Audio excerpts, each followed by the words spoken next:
Kalau saya mengatakan kartu kredit tidak riba, apakah saya akan dihujat? Bener deh, menurut saya kartu kredit kalau benar cara pakainya tidak riba. Sungguh, karena cara pakainya yang salah jadi riba kartu kredit itu. Bener gak gitu? Saya yakin banyak yang senewan dengan komentar di awal ini. Banyak korban kartu kredit bakal nyolot dengan pernyataan di awal ini. Yang padahal kartu kreditnya pernah menyelamatkan mereka sesaat. Tetapi karena memang lagi ada masalah keuangan, jadi aja harus bayar bunga cicilan. Dibilang kartu kreditnya yang salah. Padahal kalau dia tidak menyicil, langsung bayar lunas. Gak kena masalah tuh, gak kena yang namanya riba. Maaf loh, ini hanya pendapat saya yang bodoh urusan riba. Bener deh, banyak yang menganggap kartu kredit tidak riba kalau tidak ada bunga yang dikenakan alias tidak pernah menyicil. Masalah itu timbul karena salah kelola keuangan pribadinya lah yang membuat perilakunya menyicil dan berbunga melalui kartu kredit. Itulah riba. Jadi pendapat saya riba itu tindakan, bukan benda yang namanya kartu kredit. Karena itu saya tetap punya kartu kredit dan tetap akan menggunakan tanpa pernah sekalipun saya telat bayar. Bagi saya, kartu kredit adalah alat bayar pengganti uang hanya untuk pelumas transaksi atau dalam tanda petik greasing the transaction. Karena saya tidak mau menjadi bergantung pada satu komoditas alat transaksi yang namanya uang kartal atau uang tunai. Kapok saya percaya uang kartal secara mutlak. Mending e-money, mending digital money yang saya pakai. Saya harus mempunyai banyak sistem pembayaran, baik payment gateway dunia maya maupun dunia nyata. Terlepas dari makin ajaibnya dunia pembayaran, saya harus tetap belajar dan tetap ingin tahu lebih dalam lagi. Saya lapar informasi agar saya mendapatkan penggunaan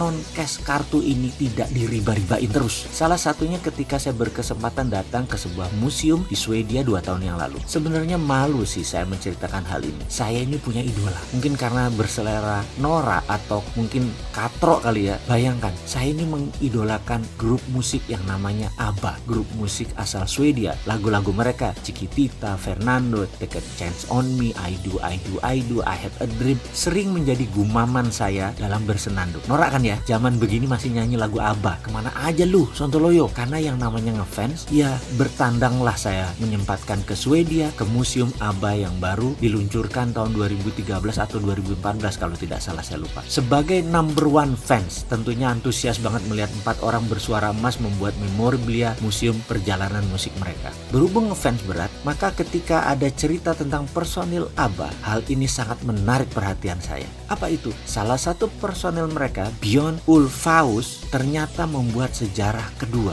Setelah menduniakan ABBA, dia membuat hampir seluruh Swedia tidak memakai uang tunai lagi. Personil ABBA ini membuat sejarah lagi sebagai pelopor cashless revolution. Ceritanya, suatu hari putra Björn di apartemennya di Stockholm kemalingan sampai 2 kali dalam setahun. Peristiwa ini sangat membekas di hati Björn dan mulai berpikir bagaimana kalau seandainya dunia tidak ada uang tunai atau cashless. Pasti si pencuri tidak bisa menjual barang curiannya karena semua dengan mudah terdata. Sejak saat itu dia mulai menulis di blognya dan menulis di banyak artikel. Salah satunya dibahas adalah bagaimana tindakan kriminal ternyata semua berujung pada uang atau uang yang untraceable cash, uang yang tidak bisa diurut lagi, uang yang tidak ketahuan pemiliknya. Jika ada digital record atau catatan digital untuk setiap transaksi, perampokan, fraud, penipuan keuangan, dan koruptor di dunia ini akan tamat, akan berakhir. Sebagai sebuah komitmen pada dirinya sejak 2011 dia berhenti menggunakan uang tunai. Semua digital, semua card, semua cashless, dan tidak pernah menggunakan tunai sejak saat itu.